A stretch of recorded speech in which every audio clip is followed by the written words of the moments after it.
Shemeka, I have a great conversation for us today. I'm going to pull two things together that seem to be disconnected, but they're really not. There's the head coach of the WNBA Atlanta Dream. I believe her name is Tanisha Wright. She's a former WNBA player. She's now the head coach of the Atlanta Dream. She wore a T-shirt that I found interesting, problematic, a bit racist. Certainly would be if a white woman or a white person wore it. But here's Tanisha Wright.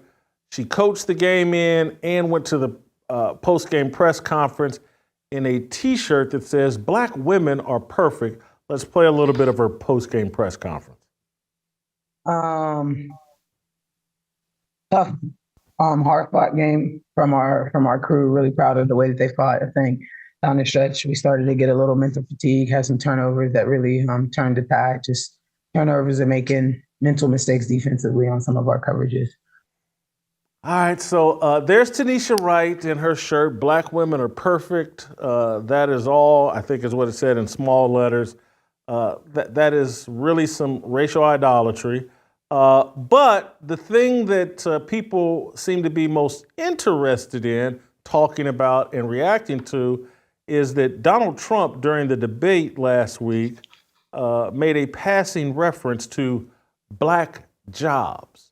Let's play that clip. The fact is that his big kill on the black people is the millions of people that he's allowed to come in through the border. They're taking black jobs now, and it could be 18, it could be 19, and even 20 million people. They're taking black jobs, and they're taking Hispanic jobs, and you haven't seen it yet, but you're going to see something that's going to be the worst in our history.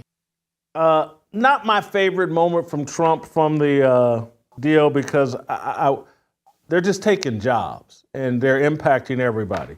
But boy, oh boy, have black people dug into their cosplay bag, and we are so offended.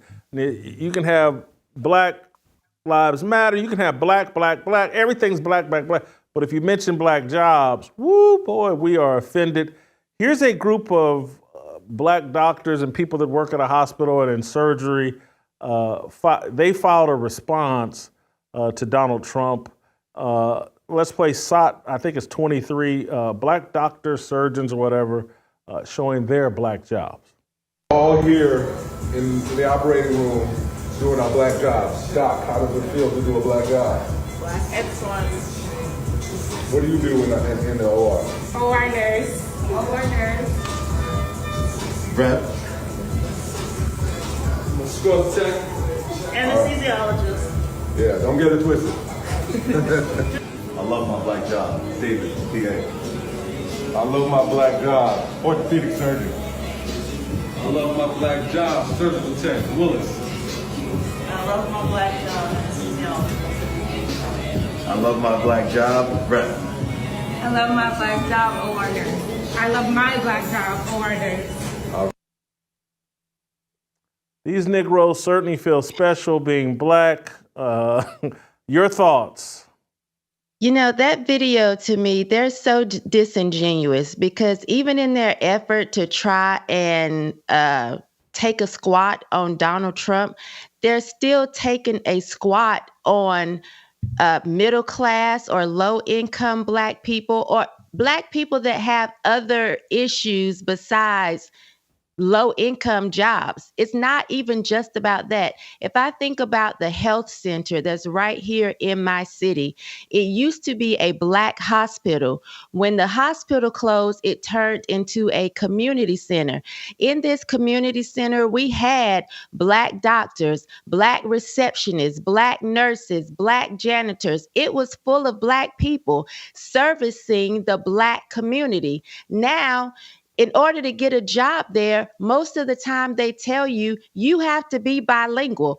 Most of us are not bilingual, or, my age and older when we came out of school. So yes, they are coming in illegally and taking some black jobs. There are restaurants here that they are working under the table.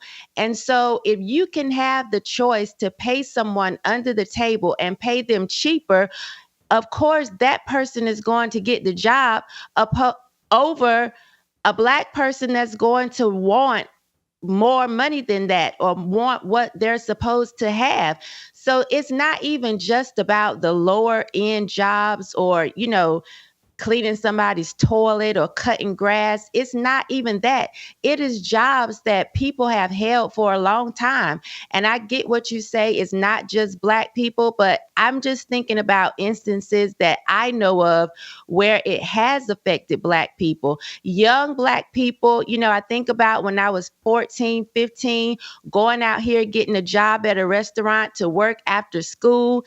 Now these jobs are not available because you have 30 and 40-year-old illegal immigrants taking these jobs, working under the table. And so it affects so many people. So for these doctors and nurses or whatever in the hospital to be trying to make fun of this is a serious situation. Somebody responded to me and said they work a union job and they're getting undercut as well. So it's affecting people. I realize people don't like the terminology, but how can you like black love, black girl magic, black boy joy, black businesses, but you don't like the term black jobs? I just think it's disingenuous.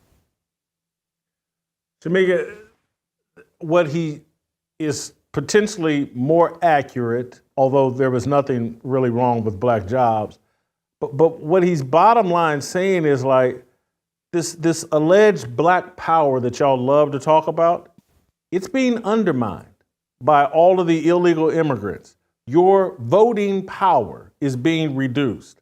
Let's say you're in a neighborhood and there was this beloved black dentist that was within walking distance, short drive in your neighborhood.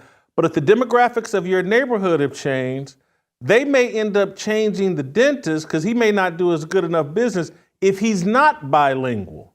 And so therefore, a Hispanic person, an immigrant that came in that grew up speaking two languages, he's more qualified to be the dentist or the doctor or whatever in your neighborhood because he can communicate with Hispanics and black people. And trust me, you'll end up choosing that doctor because he's the only one available in your neighborhood. We've been so rigged into and programmed into, Donald Trump said it, we must object to it. That's black progress is objecting to Donald Trump. We don't even think these things through. It's embarrassing, but it's also just finally, and I awkwardly attach these two things, but this woman coaching a game in Black Women Are Perfect t-shirt. I just, could white people do that? Could they, or heck, could Kanye do a concert in White Women Are Perfect? Because he seems to think so. Could he do that? Yeah, absolutely not. The answer is no. We know that social media would be in a shambles right now if a white woman had done that, or if Kanye did what you suggested.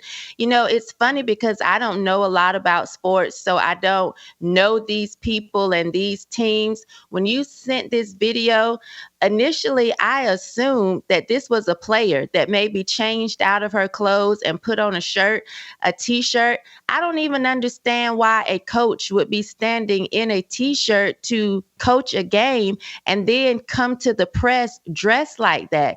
Do we have any more class about us that we want to present our best selves? It's like that has gone out the window with Black people across the board. They feel like they need to be so rebellious and so, as they would consider, anti-white that they don't even present their best selves anymore. Why would you coach a game in a t-shirt? And then, of course, the message that it says, but to me, it just looks like she rolled out of bed. And I'm a natural haired girl. I have on a hat right now because my hair is in twists. It doesn't look good. But if I was coaching a game,